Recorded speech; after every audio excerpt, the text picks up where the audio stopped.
Hello বন্ধুরা, এখন আমি সৃজিত মুখার্জির আপকামিং সিনেমা কিল বিল সোসাইটিটার ট্রেলারের রিয়াকশন দেবো। আজকে 1 এপ্রিল, মানে এপ্রিল ফুলের দিন কিল বিল সোসাইটির ট্রেলার এসছে এবং এটা সৃজিত মুখার্জি পারে। মানে সত্যি, মানে কী এক্সপেক্ট করবো আমরা সিনেমার থেকে, এবং এপ্রিল ফুলটা কোথায় করবে সেটা কিন্তু সিনেমা হলের জন্যই থাকলো, সাসপেন্সটা কিন্তু সেখানের জন্যই থাকলো।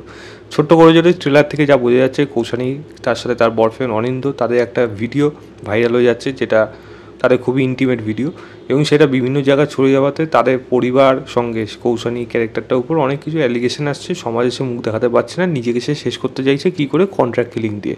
কাদের দিচ্ছে? কিল বিল সোসাইটিকে দিচ্ছে। তাদের হয়ে প্রতিনিধি হয়ে আসছে এখানে পরমব্রত ক্যারেক্টারটা, মানে মৃত্যুঞ্জয় কর। সে এসে বলছে আমি আপনাকে মেরে ফেলবো, এবং সে মৃত্যুর মাঝখানে, মানে মেরে ফেলার মাঝখানে তাকে নিয়ে যে জার্নিটায় যাচ্ছে, এবং সেখান থেকে সম্ভবত এরকমই দিক থাকবে যে সে কীভাবে, মানে তার যে মরে যাওয়াটা, যে এই ঘটনাটা যে শুধুমাত্র একটা এক্সট্রিম ঘটনা, মানে তার জন্য কি মৃত্যুই একমাত্র রাস্তা, সেটা যে না, সেটা কীভাবে বুঝাবে। আশা করা হচ্ছে সেরকমই গল্প থাকবে, যেরকম পার্ট 1-এ ছিল। তো দেখুন, হেমলক সোসাইটি আমরা দেখে নিচ্ছি, প্যাটার্নটা অলরেডি ফলো করা আছে, মানে জানা আছে। এবার এর থেকে যদি হাটকে কিছু হয়, সেটাই হয়ে যাবে সারপ্রাইজ, ওখানে পুরো বাজিমাত হয়ে যাবে, চ্যালেঞ্জ হয়ে যাবে ডিরেক্টরের কাছে এটাই। ওই ফর্ম্যাটটাকে যদি সেমভাবে রিপিট করে, তাহলে এই জিনিস গল্পটার মধ্যে নতুন কীভাবে দেখাতে পারছে, এবং সেরকমই কিন্তু এফেক্ট শেষে গিয়ে দিতে পারছে নাকি, বা সেরকমই বার্তা সেটা অডিয়েন্স হিসাবে মানে ইমোশনাল করতে পারছে নাকি, ভাবুক করতে পারছে নাকি, ভাবতে বাধ্য করবে, এই ব্যাপারগুলো যদি করে উঠতে পারে, তাহলে কিন্তু এই সিনেমাটা কিন্তু সিনেমা হলে ব্যাপক রেসপন্স পাবে। আমার বিশ্বাস আছে, আশা আছে, সৃজিত মুখার্জি যখন হেমলক সোসাইটি যেরকম এখনও ভালো লাগে, এই সিনেমাটাও হয়তো আমার সিনেমা হলে কিন্তু ভালো লাগবে।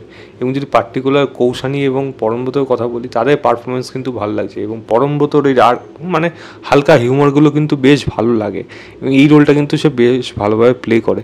লোকে কিন্তু আনন্দ পায়, অডিয়েন্স কিন্তু হলে গিয়ে আনন্দ পায়। এবং সেই যে লাস্টের গিয়ে ডায়লগ, যেটা প্রেমে পড়ে যেটা বলেছে, মেরেছে, এটাও কিন্তু এখানে রিপিট করা হয়েছে, কিন্তু পুরোপুরি ব্যাপারটা উল্টো। ওখানে মেয়েটা ছেলের প্রেমে পড়েছে, এখানে ছেলেটা মেয়ের প্রেমে পড়ে গেছে। এবার কীভাবে কী মারতে পারে, সেটা তাকে কীভাবে বোঝায়, বা আলটিমেটলি মারতে পারে নাকি, সেটাও কিন্তু একটা বড় প্রশ্ন। তো দেখা যাক এই কাজটা কীরকম হয়। এখানে অনেক মানে ক্যামিওস ছোটো ছোটো থাকবে, যার মধ্যে অঙ্কুশ রয়েছে, এখানে অঙ্কুশের সাথে দেখা যাচ্ছে, এবং তাকে একজন উঠতি স্টার বলা হচ্ছে কৌশানী ক্যারেক্টারটা, যার জন্য তার মানে সে তো তার ফেস ভ্যালু একটা আছে, তার উপর তার এরকম ভিডিও ভাইরাল হয়েছে, যেটার জন্য তাকে খুবই অপদস্থ হতে হয়েছে সমাজের কাছে, ফ্যামিলির কাছে, সবার কাছে সেটা। তো এবার এই মানুষটাকে কীভাবে তার জীবনে ফিরিয়ে আনতে পারে, এই মৃত্যুঞ্জয় ক্যারেক্টারটা, যে মৃত্যুকে জয় করে এসছে, যার হাতে হয়তো বেশি সময় নেই, কারণ সে হয়তো, তাকে যখন একটা ডায়লগ বলা হচ্ছে যে আপনার ক্যান্সার সেলগুলো যেটা একটা একটা করে পড়ে যাচ্ছে, এবং আমারও কিন্তু বার্ধক্য হয়ে যাচ্ছে, তখন তার জন্য কি প্রেম করবো না, যেরকম মিষ্টি এরকম ডায়লগ রয়েছে, সেরকমই কিন্তু কর্কশ ডায়লগ রয়েছে, যেরকম আমার মৃত্যুর জন্য আমি একে হায়ার করেছি, চা খাবি, মানে কোনো পজ নেই। এই ব্যাপারগুলো, এই জিনিসগুলো না একটা কিক দেয়, একটা মজা দেয়, মানে এইগুলো হলো ডার্ক হিউমারের মধ্যে কাজ করে। এইগুলো মানে আপনি বুঝতে পারবেন না, করতে করতে অন্য জায়গায় চট করে চলে যাবে। তো এই জিনিসগুলো কিন্তু ওয়ার্ক করে, এবং সেখানে কিন্তু কৌশানী বেশ ভালোভাবে ডায়লগ দিচ্ছে, প্রত্যেকের পারফরমেন্স ভালো লাগছে।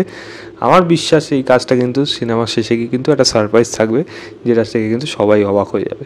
দেখা যাক কাজটা কীরকম হয়। আমার এক্সপেকটেশন থাকলো, লিঙ্ক দিয়ে রাখছি ডিসক্রিপশনে, অবশ্যই গিয়ে চেক করুন, চেক করে জানাবেন আপনাদের কেমন লেগেছে। তো এই ছিল আমার ওভারঅল রিয়াকশন অফ কিল বিল সোসাইটির ট্রেলার। ভিডিওটা ভালো লাগলে লাইক, শেয়ার, চ্যানেলটাকে অবশ্যই সাবস্ক্রাইব করে দেবেন।